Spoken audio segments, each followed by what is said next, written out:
ಮಿನಿಸ್ಟ್ರಿಗೂ ಅದೇ ಹೇಳೋದು, ಯಾರೇ ಆಗಲಿ ಮಿನಿಸ್ಟ್ರಿ ಆಗಲಿ ಅವ್ರ ಅಪ್ಪನೇ ಆಗಲಿ ಫಸ್ಟ್ ಆಶಾ ಕಾರ್ಯಕರ್ತರಿ ಏನ್ ಬರ್ಬೇಕು ಅದನ್ನ ಬರ್ಲಿ. ಮಾನ್ಯ ಮುಖ್ಯಮಂತ್ರಿಗಳು ನೀವು ಪ್ರಗತಿಪರ ಅಂತ ಹೇಳ್ಕೊತಾ ಇದ್ದೀರಾ, ಹಲವಾರು ಯೋಜನೆಗಳು ಹೆಣ್ಮಕ್ಳಿಗೆ ಅಂತ ಹೇಳ್ತಾ ಇದ್ದೀರಾ, ಶಕ್ತಿ ಯೋಜನೆ ಬೇರೆ ಬೇರೆ ವಿಧದಲ್ಲಿ ಹೆಣ್ಮಕ್ಳಿಗೋಸ್ಕರ ನೀವು ಮಾಡ್ತಾ ಇದ್ದೀರಾ.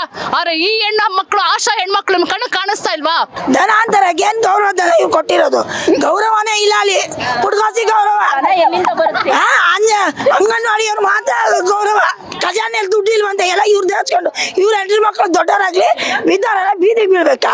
ಕೊಟ್ಟಿರೋ ಮಾತು ಅವ್ರು ಉಳಿಸ್ಕೊಳ್ಳಿಲ್ಲ. ದಯವಿಟ್ಟು ಆ ಮಾತನ್ನ ಉಳಿಸ್ಕೊಂಡ್ರೆ ಸರ್ಕಾರ ಮುಂದಕ್ಕೆ ನಾವು ಎಷ್ಟು 42,000 ಆಶಾ ವರ್ಕರ್ ಇದ್ದೀವಿ, ಅವ್ರು ಅಷ್ಟು ಜನಕ್ಕೂ ಹೆಲ್ಪ್ ಆಗುತ್ತೆ. ಇವರು ಆ ಥರ ಇವರು ಈ ಥರ ದೇವ್ರ ಥರ ಅನ್ನೋ ಥರ ಇದು ಮಾಡಿದ್ರು. ನಾವು ಎಷ್ಟು ಮನೆಗೆ ಹೋಗಿ ನಮ್ಮ ಜೀವದ ಅಂಗನ್ನು ಬಿಟ್ಟು ನಾವೆಲ್ಲ ಇದು ಮಾಡಿದ್ದೀವಿ. ಅವ್ರು ಜನಸಾಮಾನ್ಯರಿಗೆ ಸೇವೆ ಕೊಟ್ಟಿದ್ದೀವಿ.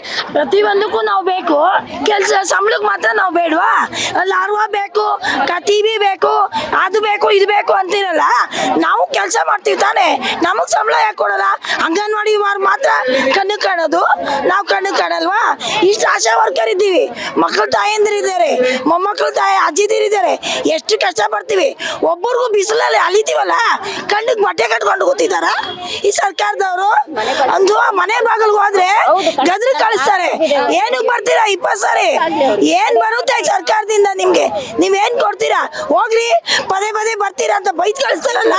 ನಮ್ಮ ಮನೇಲಿ ನಮಗ್ ಮನೆ ಮಠ ಮಕ್ಕಳು ಯಾರು ಇಲ್ವಾ? ಗಂಡ ಮಕ್ಕಳು ಗತಿ ಇಲ್ದಿರೋರು ಬಂದಿದೀವ. ಹಂಗಾರೆ ಏನಕ್ಕೆ ತಗೊಂಡು ಇವ್ರು? ಏನಕ್ಕೋಸ್ಕರ ತಗೊಂಡು? ಬರೀ ಕೆಲಸ ಮಾತ್ರ ಮಾಡ್ತಾ ಇರು, ಸಂಬಳ ಮಾತ್ರ ತಗೋಬೇಡ.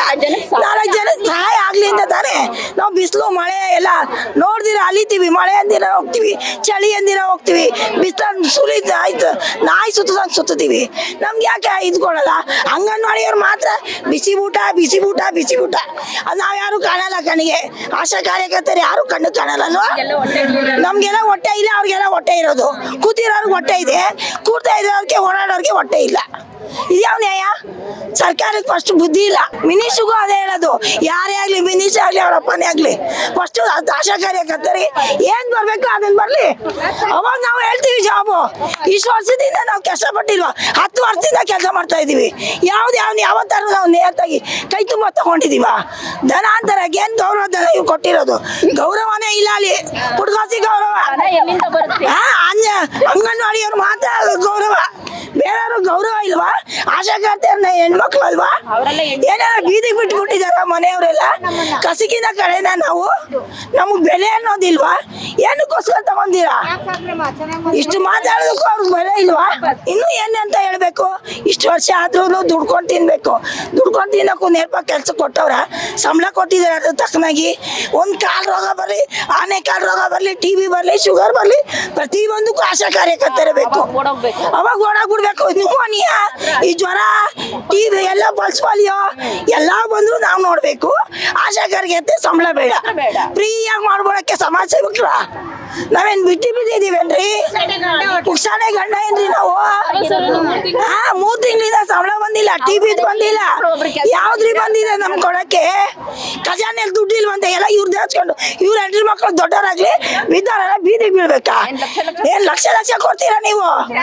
ಕೊಡೋದೊಂದು 10 ರೂಪಾಯಿ, 10,000ಕ್ಕೆ ಏನು ಹಚ್ಕೊಳಕ್ಕಾಗಲ್ವಾ? ಜೀವನ ಹೆಂಗ್ ಮನೆಯಲ್ಲಿ ಬಯಸ್ಕೊಂಡು ನಡೆಸ್ತಾ ಇದೀವಿ.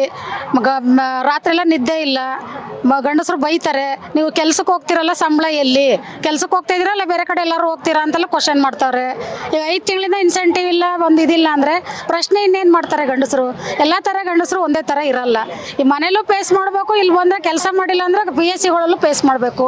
ಮಾಡಿಲ್ಲ ಅಂದರೆ ಹೋಗಿ ಕೆಲಸ ಬಿಟ್ಟು ಅಂತಾರೆ, ಮಾಡಿದ್ರೆ ಕೆಲಸ ಇಲ್ಲ, ಸಂಬಳ ಇಲ್ಲ, ನಾವು ಯಾರ ಹತ್ರ ಹೇಳ್ಕೋಬೇಕು? ದೈಹಿಕವಾಗಿ ಮಾನಸಿಕವಾಗಿ ಅವರು ಏನೂ ಮಾಡ್ಕೊಳ್ಳೋದೇ ಥರ ಮಾಡಿ ಆದಷ್ಟು ನಮ್ಮ ದುಡಿಮೆಗೆ ನಮಗೆ ದುಡಿಮೆ ಕೊಡಿ, ಹಣ ಕೊಡಿ. ನಿಮ್ಮನ್ನು ಭಿಕ್ಷೆ ಬಿಡ್ತಾ ಇಲ್ಲ ನಾವು. ಪ್ರತಿ ವರ್ಷನೂ ಮಾಡ್ತಾ ಇದ್ದೀವಿ. ಕರೆಕ್ಟಾಗಿ 10ನೇ ತಾರೀಕು ಬಂದರೆ 1 ವರ್ಷ ಆಯಿತು. ಆವಾಗ 5 ದಿನ ಪ್ರತಿಭಟನೆ ಮಾಡಿದ್ವಿ. ಸಂಕ್ರಾಂತಿ ಹಬ್ಬ ಬಂತು ಅಂತ ಬಂದು ಹಿಂದಿನ ದಿನ ನಾವು ಮಾಡೇ ಮಾಡ್ತೀವಿ, ನೀವು ಇಟ್ಟಿರುವಂಥ ಬೇಡಿಕೆನ ನಾವು ಪೂರ್ವಹಿಸ್ತೀವಿ ಅಂತ ಭರವಸೆ ಕೊಟ್ಟು ಸರ್ಕಾರ ನುಡಿಯದಂತೆ ನಡ್ಕೊಳ್ತಾ ಇಲ್ಲ. ಇವಾಗ ಅವ್ರು ಭರವಸೆ ಕೊಟ್ಟಿದ್ರು 10,000 ನಾವು ಮಾಡೇ ಮಾಡ್ತೀವಿ ಅಂತ. ಆದರೆ 1 ವರ್ಷದಿಂದ ನಾವು ಕಾಯ್ತಾ ಇದ್ದೀವಿ. ಕರೆಕ್ಟಾಗಿ ಈ ಜನವರಿಗೆ 10ನೇ ತಾರೀಕಿಗೆ 1 ವರ್ಷ ಆಯಿತು. ಅವ್ರು ನಡ್ಕೋತಾ ಇಲ್ಲ. ಕೊಟ್ಟಿರೋ ಮಾತು ಅವ್ರು ಉಳಿಸ್ಕೊಳ್ಳಿಲ್ಲ. ದಯವಿಟ್ಟು ಆ ಮಾತನ್ನ ಉಳಿಸ್ಕೊಂಡ್ರೆ ಸರ್ಕಾರ ಮುಂದಕ್ಕೆ ನಾವು ಎಷ್ಟು 42,000 ಆಶಾ ವರ್ಕರ್ ಇದ್ದೀವಿ, ಅವ್ರು ಅಷ್ಟು ಜನಕ್ಕೂ ಹೆಲ್ಪ್ ಆಗುತ್ತೆ. ಇಲ್ಲ ಅಂದರೆ ನೆಕ್ಸ್ಟ್ ಅವರು ಏನು ಮುಂದೆ ಇನ್ಯಾವ ಸರ್ಕಾರಕ್ಕೆ ಬರೋಕ್ಕಾಗಲ್ಲ ಅಂತಲೇ ಹೇಳ್ಬೋದು ಸರ್. ಯಾಕೆಂದರೆ ತುಂಬಾ ಕಷ್ಟ ಆಗ್ತಿದೆ. ಬೆಂಗಳೂರು ಜೀವನ ನಿಮಗೇನೆ ಗೊತ್ತು. ನಾವು ಈ ಮನೆಯಲ್ಲಿ ಸಿಂಗಲ್ ಪೇರೆಂಟ್ಸ್ ಎಷ್ಟೋ ಜನ ಈ ಕೆಲಸ ನಂಬ್ಕೊಂಡು ಜೀವನ ಮಾಡ್ತಾ ಇದ್ದಾರೆ. ಅವ್ರಿಗಂತೂ ಪಾಪ ತುಂಬಾ ಹೊಡೆತ ಬಿದ್ದಿದೆ. ಮತ್ತು ಇವಾಗಿರೋ ಬಡ್ಜೆಟ್ ನೋಡಿದ್ರೆ ಈಗ 5 ತಿಂಗಳಿಂದ ನಮಗೆ ಸ್ಯಾಲ್ರಿ ಆಗಿಲ್ಲ. ನಮ್ಗೆ ಎಷ್ಟು ಪ್ರಾಬ್ಲಮ್ ಆಗ್ತಿದೆ ಮನೇಲಿ ಅಂದರೆ, ಇವ್ರು ಕೊಡೋ ಫಿಕ್ಸೆಡ್ ಸ್ಯಾಲ್ರಿ 5,000 ಬರುತ್ತೆ ಸರ್. ಒಬ್ಬೊಬ್ರಿಗೆ ಬಾಡಿಗೆನೇ ಒಂದು 7,000-8,000 ರೂಪಾಯಿ ಆಗಿದೆ. ಅರ್ಧ ಬಾಡಿಗೆ ಕೊಟ್ಟರೆ ಬಾಡಿಗೆ ಮನೇಲಿ ನಾವು ಇರೋಕ್ಕಾಗುತ್ತಾ?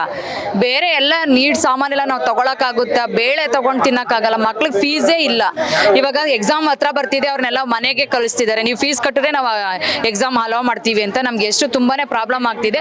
ದಯವಿಟ್ಟು ನಮಗೆ ಈ ಒಂದು ಬಿಡುಗಡೆ ಮಾಡಲಿ ಅಂತ ನಾವು ಸರ್ಕಾರಕ್ಕೆ ಇದೇನು ಹೊಸದಲ್ಲ. ಕಳೆದ 4-5 ತಿಂಗಳಿಂದ 16 ಸಲ ಅವರ ಡಿಪಾರ್ಟ್ಮೆಂಟ್ಗೆ ನಾವು ವಿಸಿಟ್ ಕೊಟ್ಟಿದ್ದೀವಿ, ಕೇಳಿದ್ದೀವಿ ವಿಳಂಬ ಯಾಕೆ ಅಂತೇಳಿ. ವಿಳಂಬದ ಕಾರಣ ಬೇರೆ ಬೇರೆ ಕೊಡ್ತಾರೆ. ಅವರವರು ಯಾವುದಾದ್ರು DBT ಆಯ್ತಂತೆ, ಮತ್ತೊಂದು ಆಯ್ತಂತೆ, ಏನೋ ಅವ್ರದ್ದು ಸಾಫ್ಟ್ವೇರ್ ಪ್ರಾಬ್ಲಮು ಅಥವಾ ಚೇಂಜ್ ಆಫ್ ಸಾಫ್ಟ್ವೇರ್ ಏನೋ ಹೇಳ್ತಾನೆ ಇರ್ತಾರೆ. ಆದರೆ ಅದಕ್ಕೆಲ್ಲ ನಾವು ಕಾರಣ ಆಗ್ತೀವ? ನಮ್ಮ ಸ್ಯಾಲ್ರಿ ಕಾರಣ ಆಗತ್ತಾ?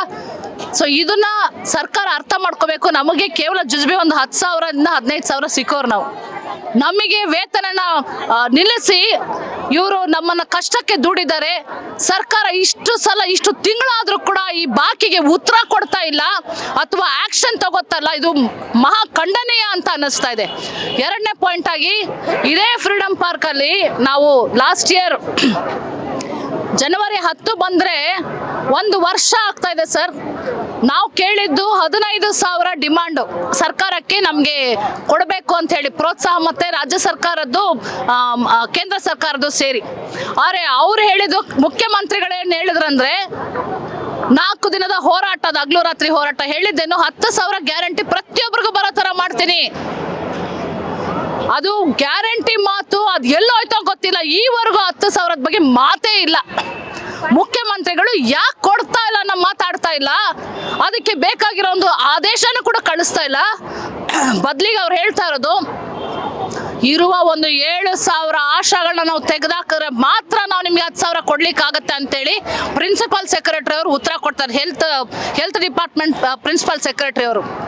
ಇದು ಯಾವ ರೀತಿಯಲ್ಲಿ ನಾವು ಒಪ್ಪಕ್ಕೆ ಸಾಧ್ಯ? ಸೊ ಹಾಗಾಗಿ ಇವತ್ತು ನಾವು ಬೀದಿಗೆ ಇಳಿದಿರೋದು. 1 ವರ್ಷ ಕಳೆದಿದೆ, ನೀವು ಕೊಟ್ಟು ಮಾತನ್ನ ಉಳಿಸ್ಕೋಬೇಕು. ಪ್ರತಿ ಆಶಾಗೂ 10,000 ಗ್ಯಾರಂಟಿ ಬರಬೇಕು. ಅದ್ರ ಮೇಲ್ಪಟ್ಟು ಏನು ಕೆಲಸ ಮಾಡ್ತಾರೆ ಆಶಾಗಳು, ಅದು ಅವ್ರ ಕೈ ಸೇರಬೇಕು ಅಂತ ನಾವು ಈ ಸಂದರ್ಭದಲ್ಲಿ ಕೇಳಕ್ಕೆ ಇಷ್ಟಪಡ್ತೀನಿ. ಮಾನ್ಯ ಮುಖ್ಯಮಂತ್ರಿಗಳು, ನೀವು ಪ್ರಗತಿಪರ ಅಂತ ಹೇಳ್ಕೊತಾ ಇದ್ದೀರಾ. ಹಲವಾರು ಯೋಜನೆಗಳು ಹೆಣ್ಮಕ್ಳಿಗೆ ಅಂತ ಹೇಳ್ತಾ ಇದ್ದೀರಾ. ಶಕ್ತಿ ಯೋಜನೆ ಬೇರೆ ಬೇರೆ ವಿಧದಲ್ಲಿ ಹೆಣ್ಮಕ್ಳಿಗೋಸ್ಕರ ನೀವು ಮಾಡ್ತಾ ಇದ್ದೀರಾ.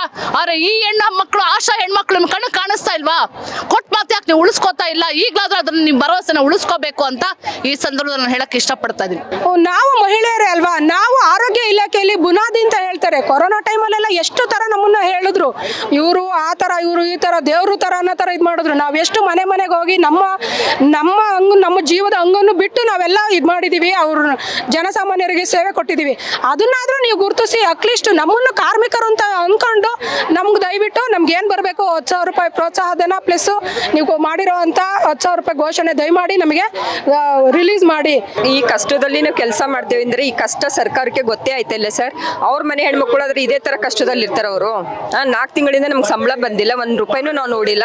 ಎಷ್ಟೋ ಜನ ಗಂಡದರು ದುಡಿದೇನೆ ಇರ್ಬೋದು, ಆಶಾ ವರ್ಕರೇ ದುಡಿದೇ ಇರ್ಬೋದು. ಅವ್ರು ಇವಾಗ ಯಾರ್ದೋ ಹತ್ರ ಒಂದು 20,000 ರೂಪಾಯಿ ಸಾಲ ಮಾಡಿದ್ದಾರೆ ಅಂದರೆ ಇವಾಗ ಅವ್ರು 20,000 ರೂಪಾಯಿ ಸಂಬಳ ಬಂದ್ರೆ ಅದನ್ನ ಕೊಟ್ಬಿಡ್ತಾರೆ. ತಿರ್ಗಾ ನಾವು ಅದನ್ನ ಸಂಬಳ ತೊಗೊಳ್ಬೇಕು, 4 ತಿಂಗಳು ನಾವು ಕಾಯ್ಲೇಬೇಕು ಸರ್. ನಮ್ಮ ಜೀವನ ತುಂಬಾ ಕಷ್ಟ ಇದೆ. ಸರ್ಕಾರದ ಬಗ್ಗೆ ನಾವು ಪದೇ ಇದೇನೆ ಕೇಳಿ ನಾವು ಮನೇನು ಬಿಟ್ಟು ನಾವು ಗಂಡದ ಜೊತೆ ಜಗಳ ಆಡ್ಕೊಂಡು ನಾವು ಪ್ರತಿ ಸಾರಿ ಬೀದಿಯಲ್ಲಿ ಬಂದು ಕೂತ್ಕೋತಾ ಇದೀವಿ ನಾವು. ಅಷ್ಟೇ ನಾವು ಹೇಳೋ ಸರ್ಕಾರ. ನಾವು ಎಷ್ಟು ಹೋರಾಟ ಮಾಡಿದ್ರು ನಮ್ಮನ್ನ ಗಮನಿಸ್ತಾನೆ ಇಲ್ಲ.